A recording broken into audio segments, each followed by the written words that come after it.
Well, folks, today we got a bunch of these UFO videos. Yay! We got landing videos as well, footage of the sites where a potential UFO might have landed. We also have Project Blue Book in the news, and we got a ton of these clips there, which I think you're really gonna like it. Like this video if you like it, dislike if you dislike it, and hide your kids, guys, and don't let your dogs out. Roll it. UFOs are real. Oh. Okay, they're really real? What I'm about to show you next is one of the best UFO evidences I have discovered till date. Okay. So, you see, thousands of individuals from nearly every corner of the globe have claimed to have witnessed mysterious unidentified flying objects landing on the ground. This photograph is from 1969 and is claimed to be a real UFO landing site. Damn. Yeah, I remember in the past, there used to be a lot of these pictures back in the days, right? And they would always try to discover these, and when they discover it, not necessarily try to discover, but whenever they would discover it, they would detect that there was actual signs of radiation. And I remember there were cases, just a few of them, very few of them, where somebody was like, hey, UFO landed, and then they would try to detect radiation, but they wouldn't find radiation, and the place would be choppy. It was man-made, essentially, so some people really try to fake these landings as well. But the real ones... Just look at it. Amazing, isn't it? Now, what if I told you that this is not the only UFO landing site? Uh-oh. Here is another one from 3 years earlier in Tully, Australia. Australia? The real ones have signs of radiation, from what I've heard. Another one from Minnesota, 1975. 1975, Medford, Minnesota, yeah. Anybody from Minnesota? Anybody from Australia? Eyewitnesses reported that most of the time, these mysterious crafts were round and adjacent in shape. Now all these mysterious sightings left some really compelling evidence, which was revealed by Ted Phillips, a research associate at the Center for UFO Studies, who is acknowledged as the world's leading expert on the physical traces found at UFO landing sites. For the past 4 decades, Ted has conducted specialized research, collecting data on over 1,480 UFO landings from 59 different countries worldwide. These are soil samples taken from 5 recent UFO landing sites. Radiation and gotta be representative of some 200 to 300 UFO landing sites that I... Now here is where Insane. things start to get interesting. So 1,000 plus that we know of. So soil, they have collected samples. I want to know like what they've seen or what they found in this one. I'm assuming like radiation, that gotta be number 1. But what else after that? What kind of alien voodoo they found at the landing sites in the soil? Ted personally investigated a UFO landing site in Delphos, Kansas. The soil samples collected from the landing ring exhibited peculiar properties.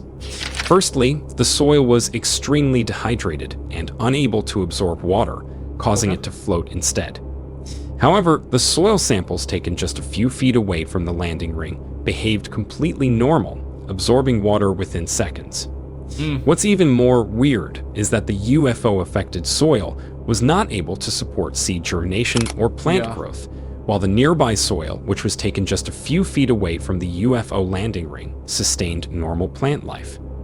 These discoveries indicate a striking similarity in how soil is affected. Okay, so this is affected. This is, I'm assuming, non-affected one, right? And we also, I believe it was Travis Walton.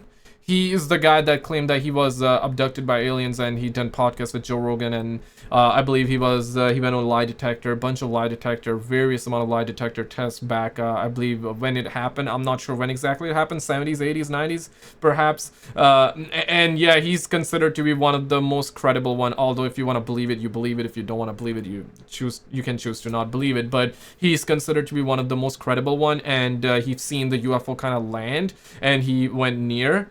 He's seen the landing of it. He went near the UFO and he kind of disappeared. The rest of his buddies and him saw like burn marks on the belly, on the body, right? So it was definitely emitting heat, radiation as well, and it kind of makes sense that if they were to land at a place and if they were to land it, you wouldn't be able to grow seeds or anything like that because radiation would do that.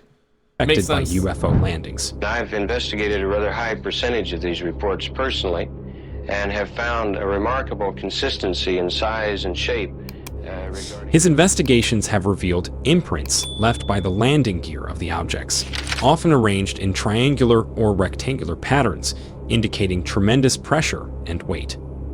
Crazy. Witnesses who had close encounters with UFOs have reported experiencing sunburn-like effects on their faces, necks, and hands, as well as extreme dryness in their nasal and throat areas. Radiation. Ted has personally interviewed nearly 2,000 individuals who have had UFO experiences. Crazy. Their testimonies, ranging from police officers and clergymen to news and business professionals, have... Yeah, this is like one of those things. I'm getting chills right now thinking about it, right? Because like, yeah, we can say it's fake if it's like one guy, two guy, 3 people, 10 people, but it's like in the thousands, right? Of course, we can count in like in the millions for people that have potentially seen a UFO, right? There are millions of people that have seen objects flying in the sky that they do not know what they were. Yeah, UFO, whatever you want to call it. Maybe mistook it for planes, mistook it for something else, right? Drones perhaps as well. But then you also have these people, not one person, not 10 people, not 100, thousands, just witnessing like something bizarre as in like a landing of a UFO, dog. Yeah, exactly. So I mean, yeah, 10 people, okay, like 100 people, although I don't believe it, like 100 people at the same time. I don't believe like 100 people would be lying. But okay, for the sake of this argument, 100 people were lying. But what about the rest of the people? I don't think all of the people would be lying though. Like, come on, man, like... convinced him of the reality of these phenomena, despite the skepticism surrounding their accounts. Another individual who is a retired Air Force member, Colonel Wendell Stevens, shares his experiences in Alaska, which have significantly contributed to his belief in the existence of UFOs. Through his own investigations and eyewitness accounts, he has become convinced that these mysterious crafts are physical, tangible, and extraterrestrial in nature. Uh-oh. I became convinced that there's something here. And the something that's here, at least a part of the something that's here, is physical, it's tangible. In his lectures across the continent, Colonel Stevens has spoken to over 90 former military personnel who have witnessed excellent UFO sightings during their service. However, Logically and statistically speaking, if there are thousands of people that are witnessing the landing or have seen or have received a burn mark, sunburn-like effects from it, logically and statistically, there's gotta be at least one of the guys speaking the truth and seeing an actual UFO, right? Logically and statistically, I mean, the odds of the person not seeing that is very minimal. The odds out of 2,000 people, right? Like the odds are very low that all of this or all the people are lying. their data was not reported to Project Blue Book during their service. However, their data was not reported to Project Blue Book, the government's official UFO investigation program, but instead went to organizations like the Aerospace Defense Command or the National Security Agency, where strict security measures were imposed. When you look at it carefully, the evidence is overwhelming.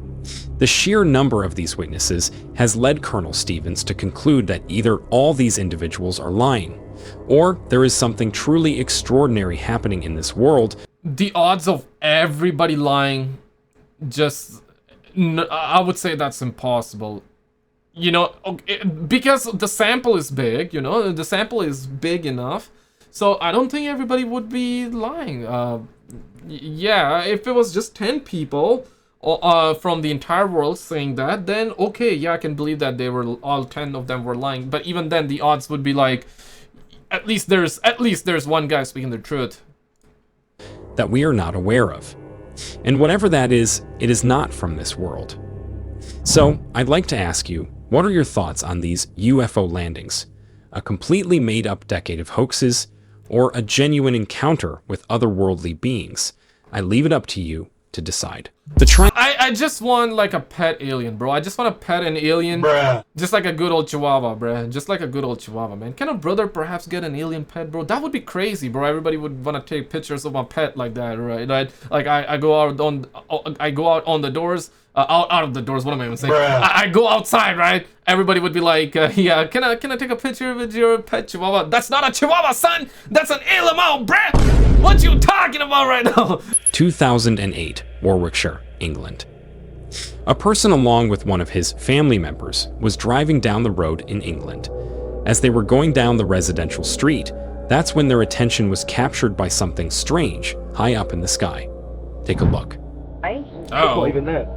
I'm not trying to chip with you.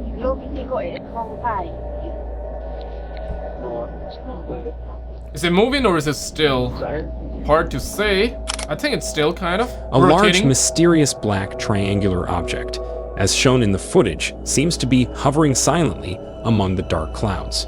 Yeah. Quickly realizing this was no ordinary sighting, they pulled out their mobile phone to capture footage of the peculiar craft. At first glance, one might think it was simply a solar balloon or kite caught in the wind. Or Chinese But as lantern. the witness continued recording, it became clear this was no ordinary object. Solar balloons are only buoyed by the heat of the sun, yet the skies that day were overcast and cloudy. That means solar balloons couldn't be the case here.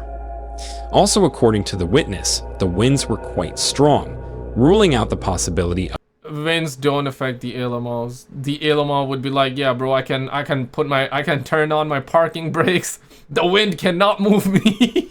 Yeah, man, these why are you guys like staying still like that? Don't you have a policy that, hey, don't reveal yourselves to humans, right? Don't you have any like policy? Don't you have like alien cops that are always like restricting your access or restricting you from showing yourselves, revealing yourselves to the public, to the Homo sapiens like us, right? But you're like, no, bro, I'm just gonna put my parking brakes and I'm just gonna chill for a second. Like, bruh, like, why? of it being a basic kite, because Calm down so we can talk, you know? kites Like, also don't typically exhibit that slow, controlled rotational movement as seen in this video. Also, if you look at this stabilized footage, I don't think I've seen any kite move like this. because it's not a kite. It's a Doritos. Yeah, oh shit. Yeah, it's rotating.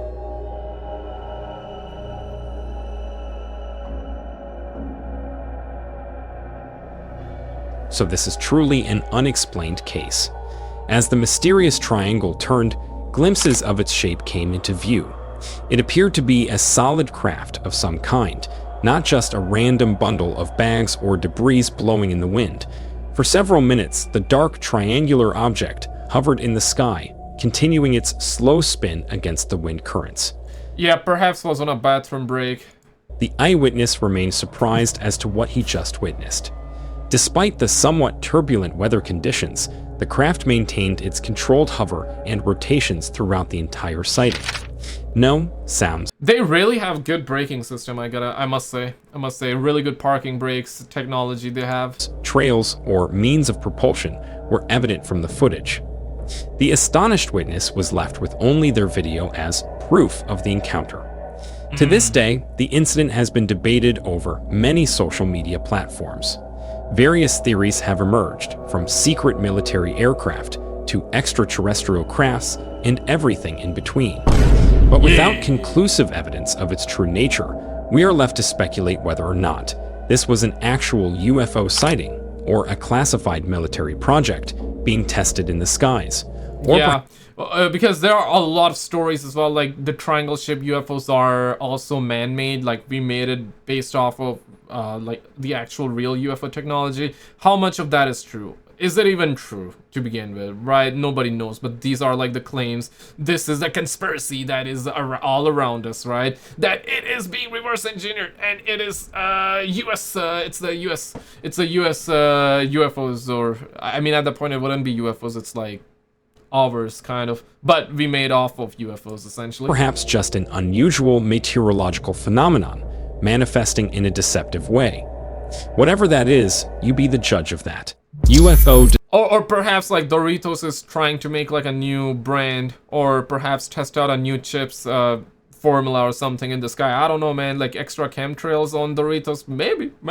You know, Doritos coming in with a chemtrail formula.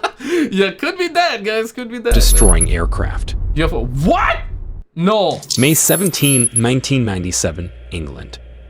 The footage begins by showing an American F-16 fighter jet, filmed by another F-16 fighter jet, both flying at an altitude of around 2,000 meters. Nothing seemed strange at first, as military aircraft were a common sight in British skies. But then something truly bizarre enters the frame. Let's take a look. Now, you said destroying the plane as in like crashing into the plane? Because this is a talk that we had in the last video. We were talking pretty extensively that, hey, we never had, so far as publicly, I don't remember hearing at all. It might have happened behind the scenes, right? And they never really, never really talked about it publicly, okay? But publicly speaking, and I never heard any of the story where a UFO crashed into the plane and then the plane crashed, right? We never heard that, which means that they are, okay, they're not looking to crash into our planes, and now you get this?